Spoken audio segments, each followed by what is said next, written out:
Yeah. I feel like we can just project. No, I need to. No, you need I project. No, I can't do that. So, Did you just wanna flip everybody off and like get it? I have no input, sorry. No, I said, did you wanna flip everybody off and like just one? What? Their dad's a musician, they're fine. Okay, it's been nice Well, seeing flip you. you off. so we'll get started here. So, have you always wanted to be an actor? How'd you get into it? Has this just been something you knew from day one when you were young that you were gonna do this? No, I think I was always a bit of an actor. Especially when I was younger. I was always performing in some shape or form. I loved music when I was younger. But I was always doing solo performances. I would often dance naked when I was young. When I was just a toddler. My parents would find me, I would escape the house and either demonstrating what I thought was karate or dancing for passers-by. So I think I've always kind of craved a creative outlet, which I've always had in some way. I thought I was going to be a singer for a long time, and then I thought I was going to be a writer, a fictional writer actually, which I did try but didn't have the patience for. And then I thought I was going to be a lawyer. So I don't know where that came from. I think that's because I was reading a lot of John Grisham novels at the time. I thought I can do this. And then I wanted to be a pilot. I really wanted to be a pilot. I wanted to be an Air Force pilot, but didn't have the pirate.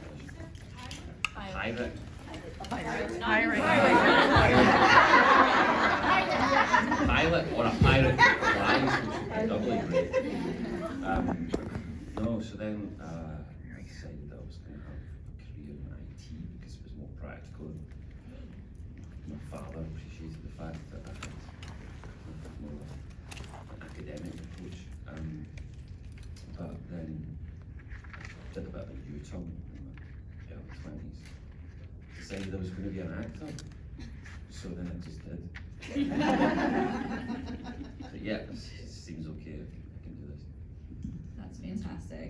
So you came into the series, after we had kind of been semi-established with a huge fan base of book and show people. Were you aware of the massive social media presence that really wanted you to be cast as Roger prior to you actually, you had no idea? Never saw any of that. No, it was massive. It was Yeah. huge. Yeah. There was a whole campaign going on. Yeah. So it was been difficult not to have seen that.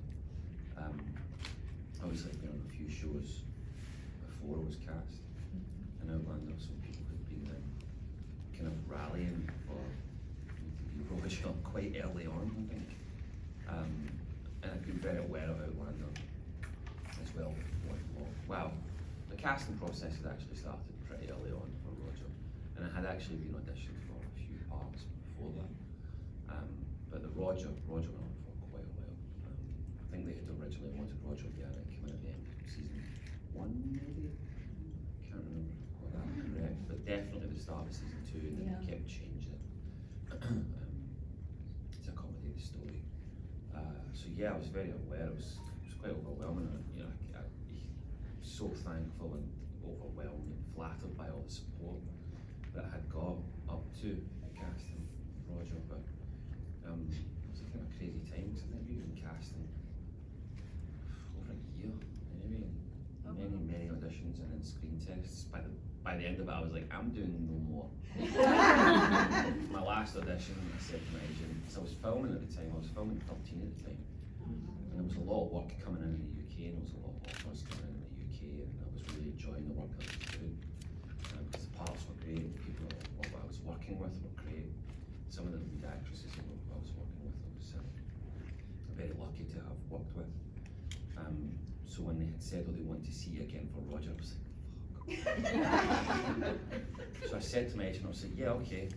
But Suzanne Smith is a brilliant casting director, she's great. There was obviously a lot of pressure coming from many places, probably the network, the studio, the execs.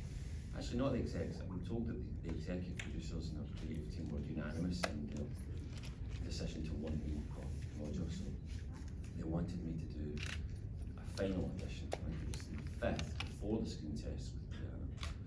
And I said to my agent, and they were very accommodating. They kept changing to accommodate my availability for the audition. But I remember saying to my agent, excuse me, that this was the last time I was going in. That this is it. And I put a lot of work into it. I said, I'm going for this audition this one last time. I don't like what I see. I have nothing else to give for Roger. I can't give you anything different. So if the casting doesn't come off the back of this audition, then I'm out. I'm done. Because it was really starting to become a pain in the ass. And then, yeah, I was on 13 at the time, and I remember saying to the wardrobe team, this is the character, this is my idea of the character. He's a professor in his 60s. Can you help me out with something to go along the audition with? And they were really great. They had put together a whole, we had to come up with, between us, we had to come up with this great wardrobe, kind of tweed suit, like a Mackenzie tie, and loads of little kind of accessories and things like that. And walked in the door and I was like, this is Roger. Do you want this Roger or do you not? And they were like, yeah, we want that Roger. I was like, cool, I'll see you in a year. What was your, what scene or whatever did you do for any of your auditions? I'm pretty sure that audition is floating around online somewhere. I think it was, I can't remember. There was one post-coital scene with Brianna, which was actually a really lovely scene. I think we made it. I know, but I just like holding it here. Hello. Yeah, there was a post-coital scene with Brianna, which was a really sweet scene. It was just straight out of the books because our audition scenes weren't from season 2 or even 3. I think they were all from Drums of Autumn. And there was the. Have I got that right? I may not have that right. Anyway, and the other scene was the one that Roger proposes to Brianna by the river in Inverness, which is a scene I really longed for.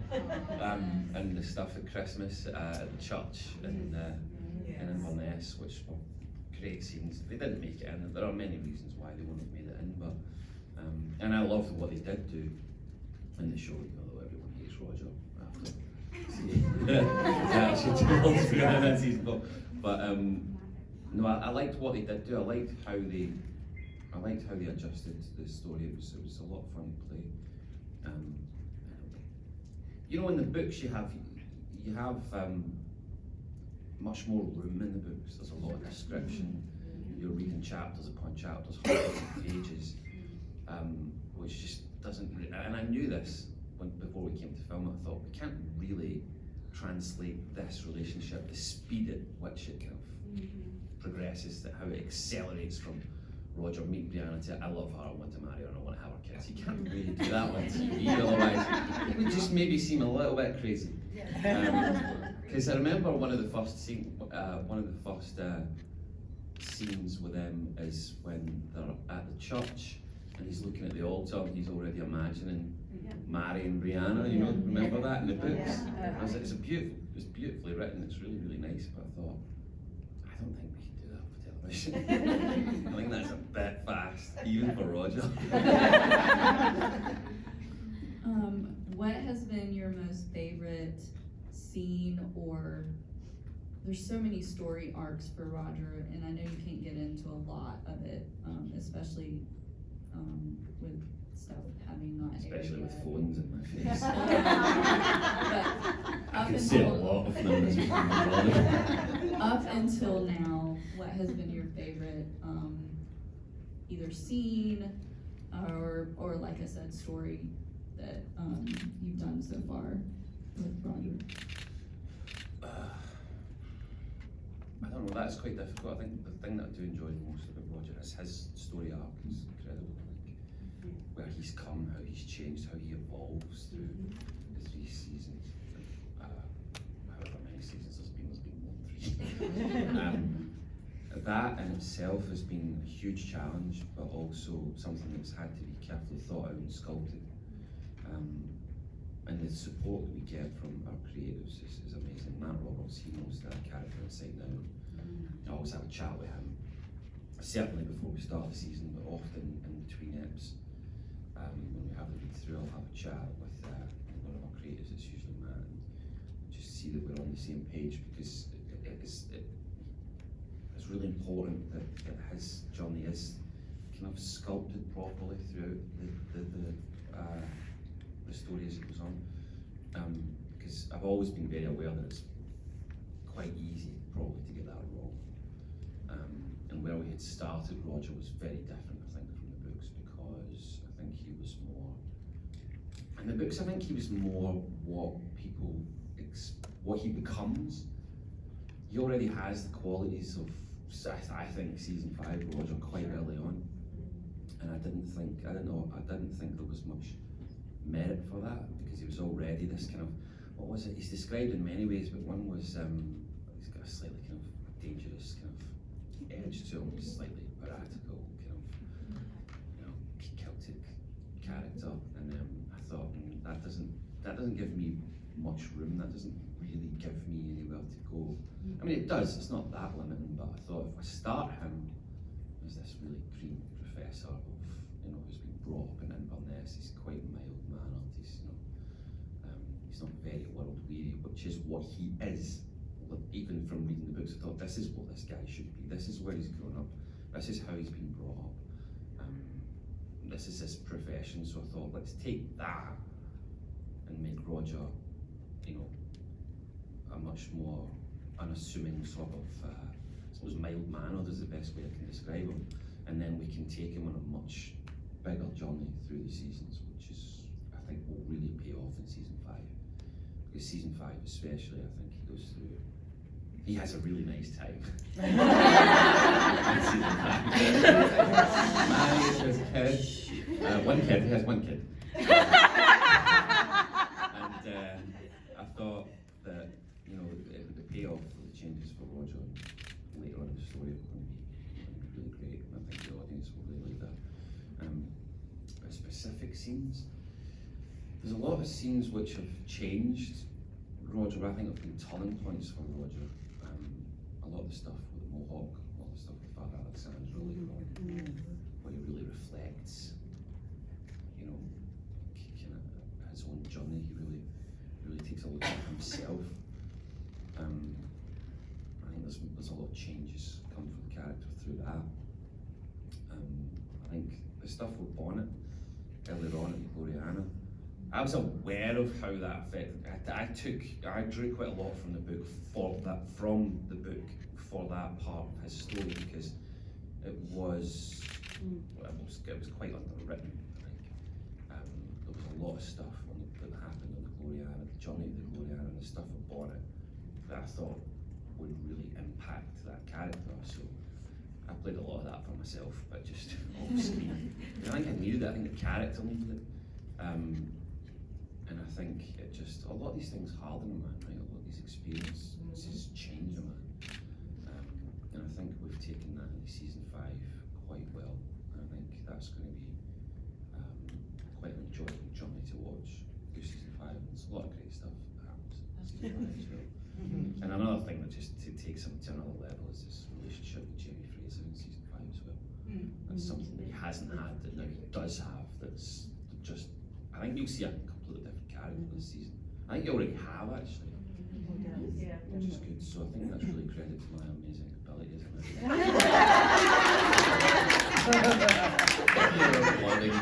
Thank you.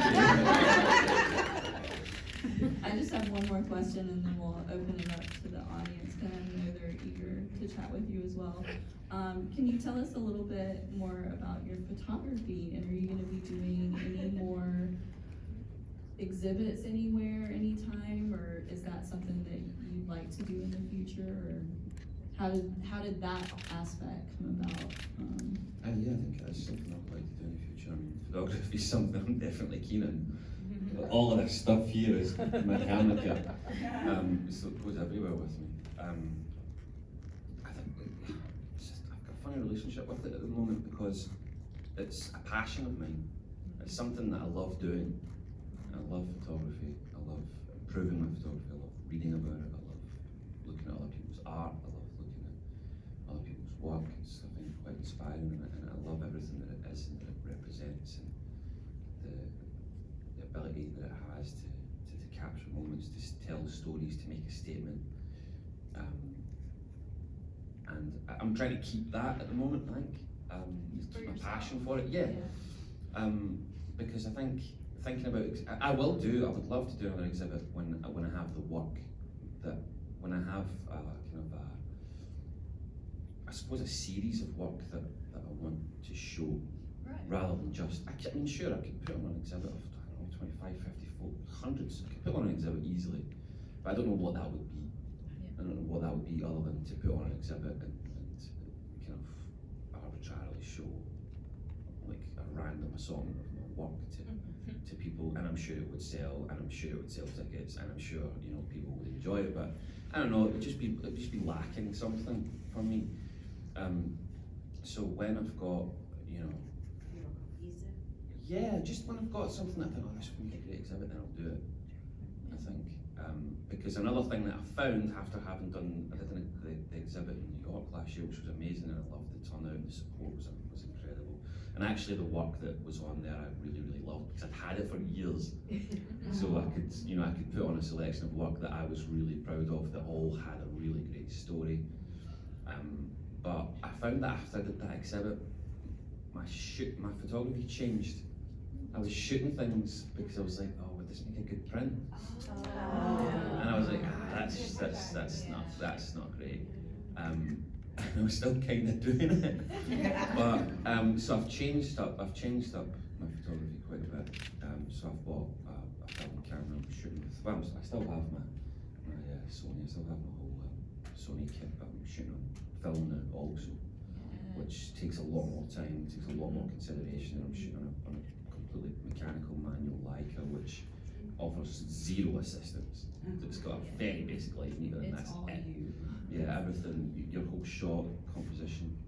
You really need to slow down and take your time and think about it. Also, film's not cheap, so every shot that you take, it's going to, you know, it's going to cost you in film, and it's going to cost you to get it developed. So you really need to kind of slow down a bit and take your time and get a bit more creative with it. Think about your shot, compose your shot, decide how you want to take that shot. And I think that's doing a lot for me, for photography. Just to keep it for me, and then I can share it, you know, which I will do. It's a really long answer. Am I going to do another exhibit? Yes. Hey, who's ready for one? Go ahead. So you traveled around a lot, right? And I know you traveled around in the United States quite a bit. Did you go to North Carolina? I've been to North Carolina. Okay. Yeah. Have you found another place that you'd like to live, or is Scotland always going to be your home base? Am I moving to Nashville, Liz? Is that why you were Yeah. saying? I think Huh? that's happening. We could argue more together, like in person. Yeah, sure. Yeah. Like we don't argue enough. There are so many places that I love in the States. I think if I was going to leave the UK, it would probably be to the States or something. I love Scotland. I love London. I've grown quite attached to America. I've been here so much. I've seen so much of this country. It's ridiculous. I think I've seen more of America than most Americans have seen. No, I think that's true. But there's been so many places that I've really, really loved, and so many places that I love going back to. I love North California. I love LA's kind of grown on me. I have a lot of friends there now. I had a bit of a weird relationship with LA at first. So much business. So I often escape out of LA and head out to sort of Joshua Tree or head north up the coast, which I just randomly do now. Like when we had the premiere, the next morning I woke up, called concierge and said, "Do you guys do car rentals?" And they're like, "Yeah, Mr. Rankin, we can get you a car within an hour." And I was like, "You got a Mustang?" Like, "Yeah, sure." They gave me one of them, and we all ended up, you know, having a great night. The night of the premiere. It went on for a while, and I'd only had it before I was asleep, and I thought, like, I'll just lie in my room all day, wallowing in self-pity at how hungover I am, or I can jump in that Mustang and head up the coast. So I did that. Went up Route 1 and, you know, went on a little all-day photography tour from us, which was great. If I was going to live somewhere else, I think New York, definitely. I love New York. I felt instantly at home when I went to New York. Don't know why. Has such a similarity to Glasgow, which I can't quite figure out because it's nothing like Glasgow. I think it's just the people. I think it's the sandstone, a lot of the tenements. Obviously, they're different in their architecture, but there's a real feeling of home there for some reason. I love Chicago, although it's kind of like in the middle of, well, it's in the middle. So probably not. San Francisco, one of my favorite places on the planet. I love it there. Seattle, great. There's options. Nashville, obviously. Tennessee. I could live in Tennessee. I could absolutely live in Nashville. What's wrong with Ohio? They do have that rock and roll. Yeah. What else do they have? That's it. Huh? Well, what else do they have? Art museum. Huh? Art museum. Okay, so you have an art museum. It's not me. Just saying. See, I haven't spent much time in Ohio. I can't really speak about Ohio because I haven't had any time to explore, and I certainly don't know Cleveland. Air Force Museum. Huh? The Air Force Museum. Air Force Museum. That sounds good. Do you like football? I'm going to just stick with California. If that's alright. I also have to think about my work. Yes. I don't know why I did that like an Italian. I need to be probably in one coast or the other. Otherwise, logistically, it would be a nightmare. Who's next? I want to go back to the photography. Now that you're But you're shooting. going to say I want to go back to bed.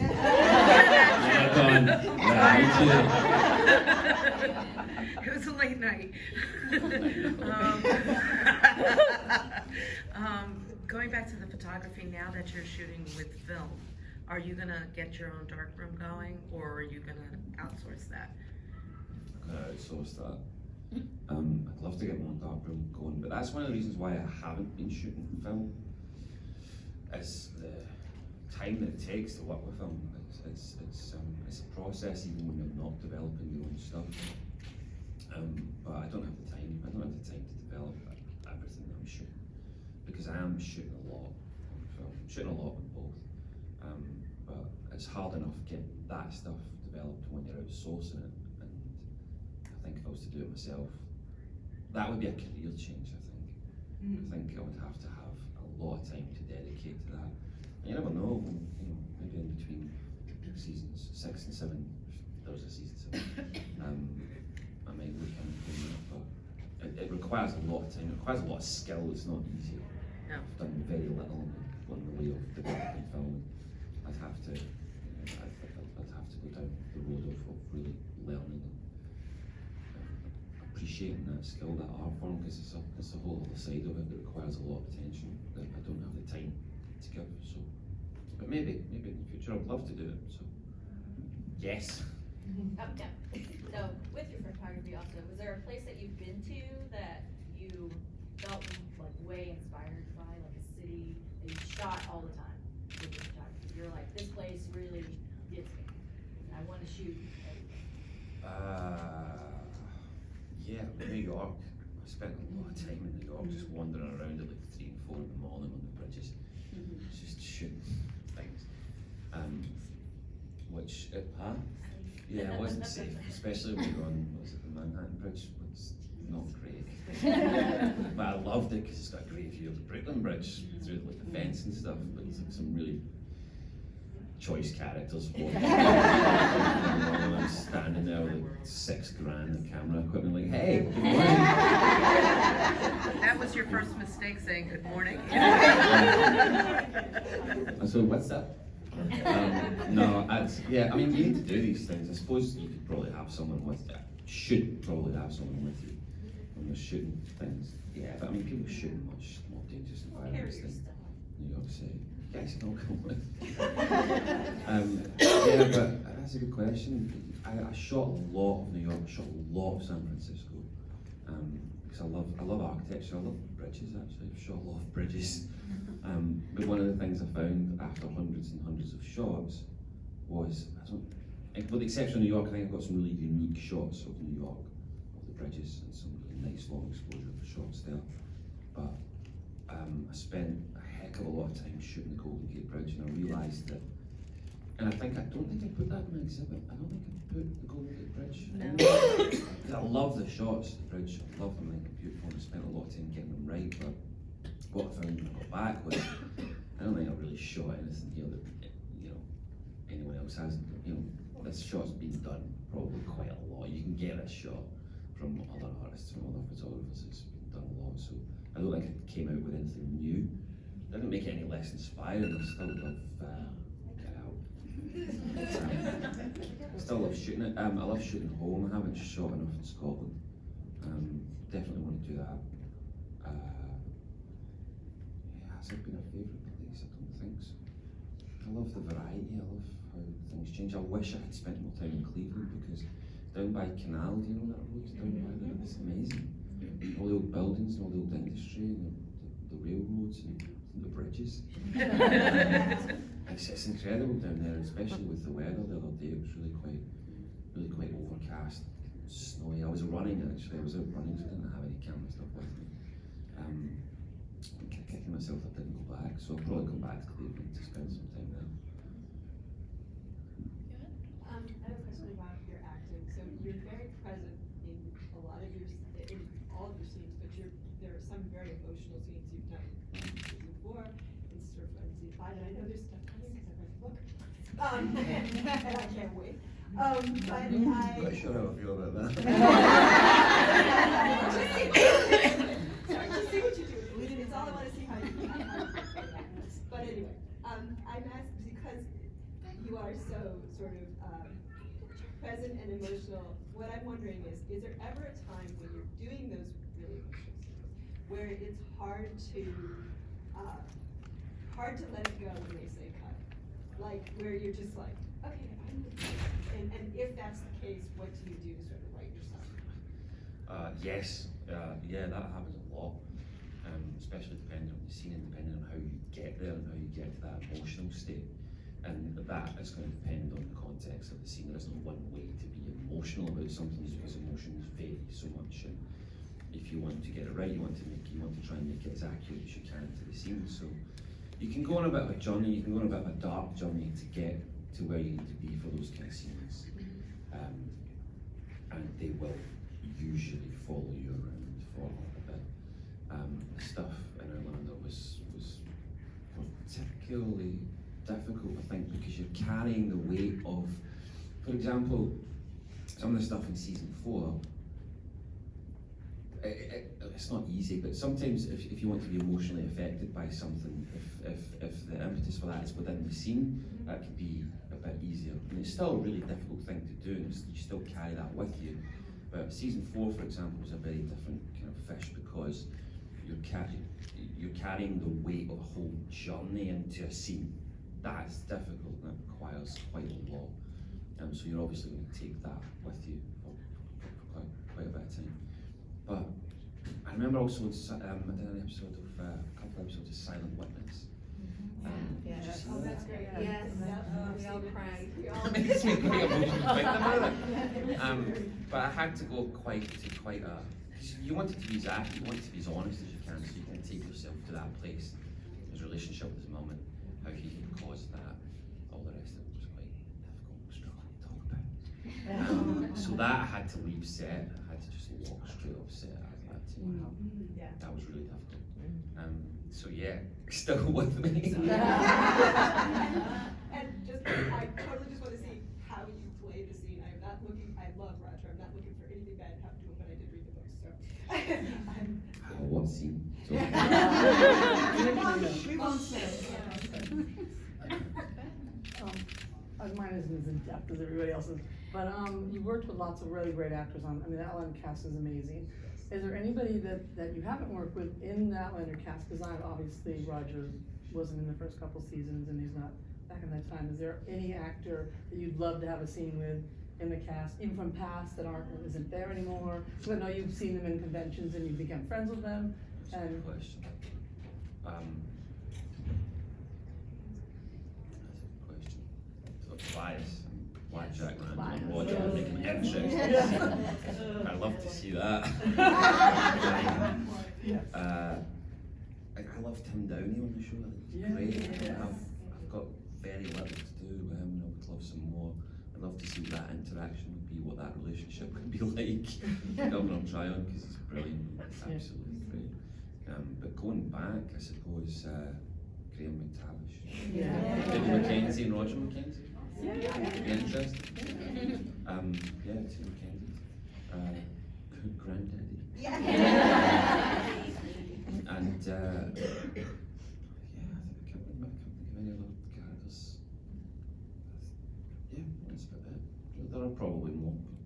But yeah, I'm enjoying working with the guys that I'm working with just now. There's a lot going on. Yeah.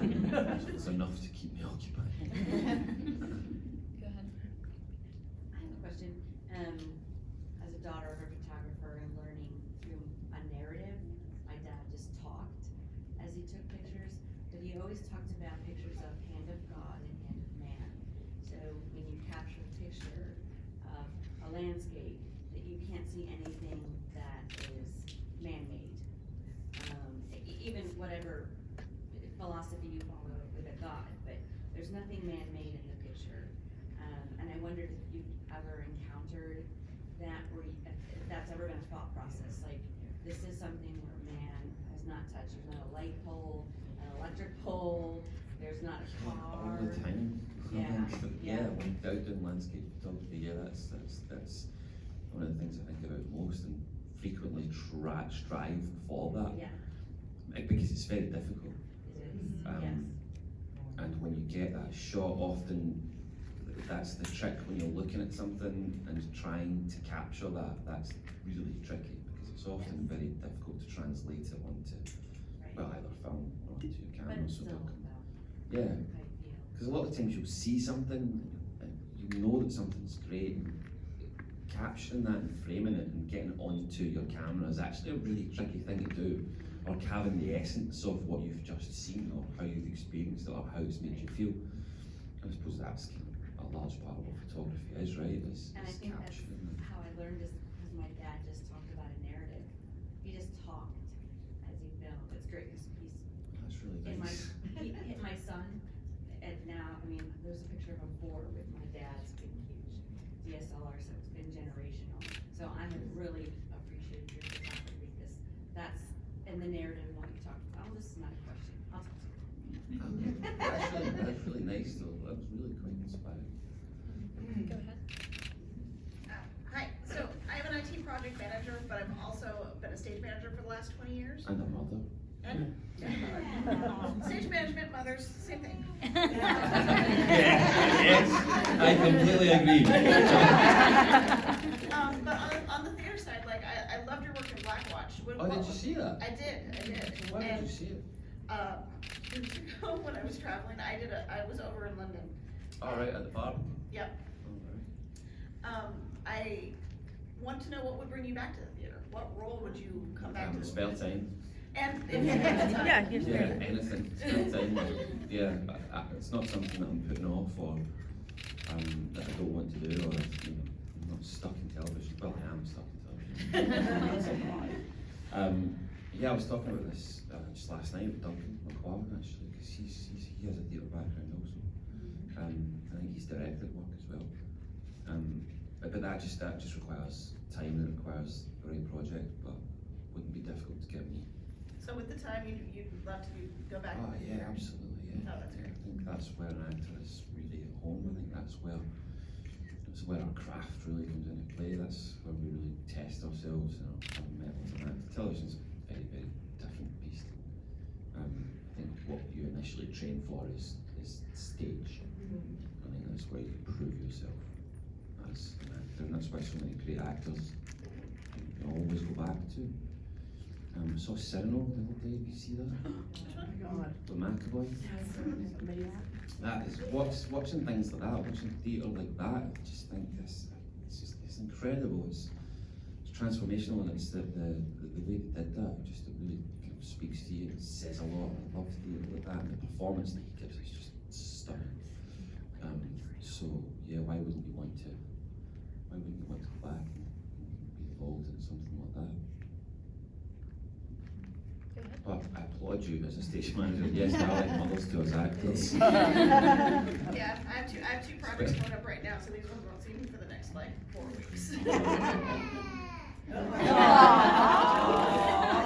Shouldn't have said that. So I was just gonna say, first of all, I did see Cyrano, and for the first time in my life, I couldn't sleep after watching it. Like, I went home and I could not sleep that night because it was just so impactful. But my question for you is, do you ever think about doing film or directing? Like Yeah, film. this is a question that's coming up a lot. Yeah, I would love to direct. I think a few of the other cast members would love to direct as well. Unfortunately for me, one or two of them are high up But it could be your own thing. Katrina Bav. I don't mean Outlander necessarily, like your own. You could even write a film. Yeah, I'd love to direct. I'd love to do. I love cinematography. I'm always in my head in that. So I suppose either DOP or directing. But I'd be a bit naive to think I could just be a DOP. That is a completely other art form in itself. But yeah, I'd love to direct. It's something that I will do at some point. I'd love to maybe start with directing an episode or two of Outlander further down the line. But like I say, I think Katrina's really desperate to be directing. If there's anyone on the cast that can direct Outlander, it's Katrina. She's just so thoughtful. She's so giving. She's always about these stories and goals. She's not selfish born in her body. She's never in a scene for herself. She frequently sacrifices her own, her own lines or parts of her own story if she thinks it would be better coming from another character, to make the scene better, to make the scene work. She'll often take a step back for the other actors. She's very given that way. She's just about the story working as a whole, and that's not always the case with actors. So I'm sure you know, some actors are in a scene for themselves, which is not that uncommon. So she knows the characters, she knows the journey, she's about telling the best version of the story that she can. So I would love to be directed, under Katrina before I even thought about doing it myself, I think. Alright, we've had time probably for one more question. Anybody? I'll take a second one if there's time. Yeah, go So ahead. we've talked about all of the things that you're doing. I think the music, your acting, your photography. So fast forward many years, do you still see yourself mainly as an actor and dabbling in the music and the photography, or what do you see for the future? Dabbling in photography. No, but I mean, it's not gonna be, you said like if you were gonna have a dark room, that would have to be your profession. So that's what I mean, the difference between profession and. No, I think I'll always split my time. It's quite easy, and at the moment anyway, where I am right now, especially with Outlander, because it's so international, it provides such a great opportunity to do both, I think. And I've found that I've been very fortunate, very lucky to be travelling around to the places that I am, which is an opportunity not afforded to many people, especially photographers, and especially people who are trying to be photographers. I think that's a huge hurdle for them, is the travel without any income from that profession. But I'm very fortunate that I can do that with my work. So I think that I'll always be able to, I'll always be able to put enough time into that. Well, that's really quite a big part of what I do. The music, I think I'll always probably just be dabbling. I don't know how much of a musician.